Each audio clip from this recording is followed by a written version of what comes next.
দোকান লাগাই গেছি 10:30 আগে, 10:15-20 আমি লাগাই গেছি। লাগাইয়া যাওয়ানোর সময় সব অফ করে গেছি। তোমার বাজে বাটাতে ঘুমাইছি। 12:10-15 খেলাতে ফোন করছে যে তোমার ঘরে ধোয়া উঠতেছে আইসি।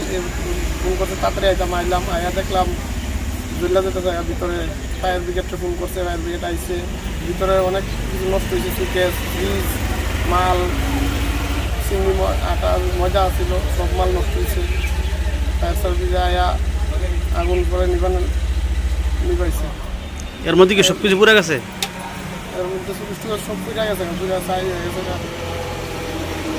কি কি জিনিস ছিল এটার মধ্যে?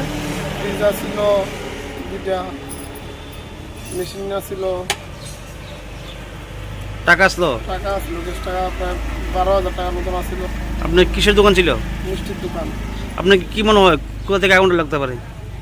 শর্ট সার্কিটে মনে হয় লাগবে। আপনার মনে কোনো ধারণা হয়? আর অন্য কোনো ধারণা নাই। এখন কি করবেন, কি মনে হয় আপনার ব্যাপারটা? আমার আর কিছু করার নাই, আমার জীবন শেষ। আমি কি করি?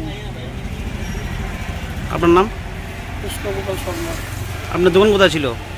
মধুপুর বাজারে নতুন দোকান দিয়েছি, 4 মাস হয়েছে।